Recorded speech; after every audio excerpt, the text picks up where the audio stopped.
Corona की तीसरी लहर की रोकथाम को लेकर रायपुर नगर निगम के अमले ने अभी से ही तैयारियां शुरू कर दी है। तीसरी लहर बच्चों के लिए ज्यादा घातक होगी, ऐसा अंदेशा लगाया जा रहा है। इसी कड़ी में मंगलवार को रायपुर महापौर एजाज ढेबर नगर निगम मुख्यालय में राजधानी के शिशु रोग चिकित्सकों को बुलाकर उनसे नोवल कोरोना वायरस की तीसरी लहर के बारे में चर्चा की।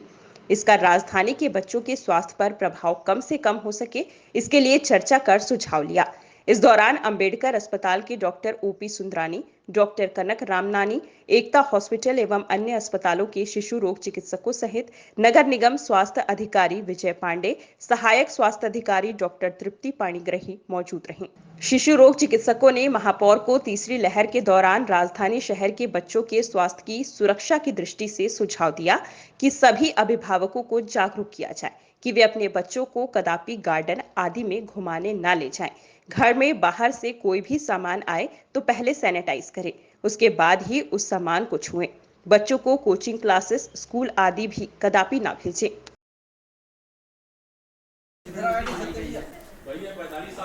देखिए, इस बार आपने देखा सेकंड जो दूसरी वेव आई थी अभी कोरोना की, उसमें मतलब महापौर जी ने, पार्षदों ने बहुत अच्छा काम किया था। और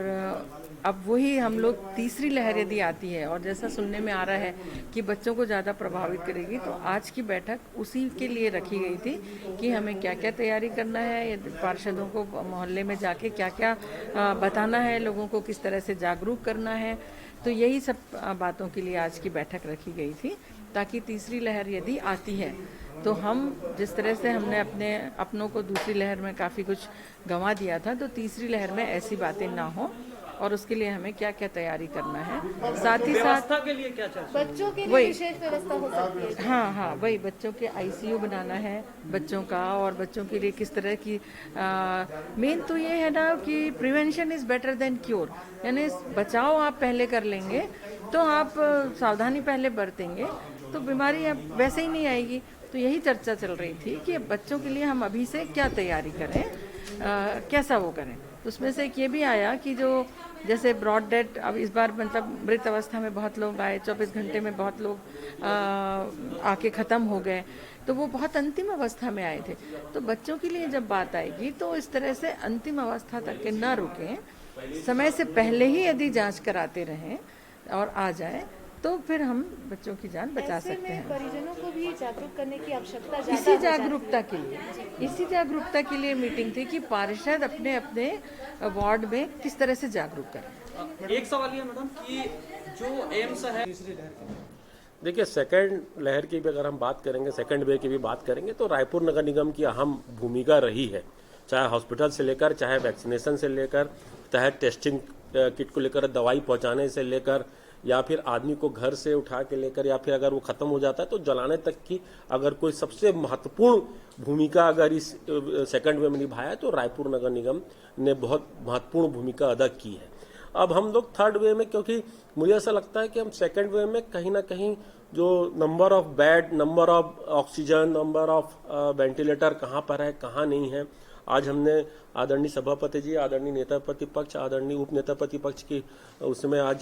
कमिश्नर साहब सभी को आज हमने एक सामूहिक एक बैठक करी, जिसमें थर्ड वेव में बहुत सारी आज हम लोग चर्चा की है कि किस तरीके से थर्ड वेव की हमें जानकारी देना है, पहले से किस तरीके से हमें जागरूकता अभियान लाना है, पहले से किस तरीके से लोगों को जागरूक करना है। तो आज लगातार आज हमारी चर्चा हुई है। इसमें यह भी किया गया कि अब केयर सेंटरों को बहुत ज़्यादा प्राथमिकता नहीं दी जाएगी, क्योंकि केयर सेंटर से में होता कुछ नहीं है, आदमी भले खोल लेता है मगर इसका कहीं पर भी वो नहीं दिखता। इसलिए जो भी आप खोलेंगे तो उसको हॉस्पिटल का रूप दिया जाएगा, वहाँ ऑक्सीजन होना चाहिए, ऑक्सीजन कम से कम ऑक्सीजन वहाँ पर होना चाहिए, यह व्यवस्था होना चाहिए। हम लोग ने और भी धार्मिक और राजनीतिक जितने भी संगठन जो भी अभी केयर सेंटर डाले हैं, तो उनसे भी हम सबसे यही निवेदन करते हैं कि आप लोग भले 100 की जगह 25 करो, मगर वो ऑक्सीजन बेड युक्त होना चाहिए जिसमें लोगों के काम आ सके। अभी ये चर्चा ये भी हो रही है कि बच्चों में इफेक्ट आएगा, बच्चों में ज़्यादा इफेक्ट आएगा,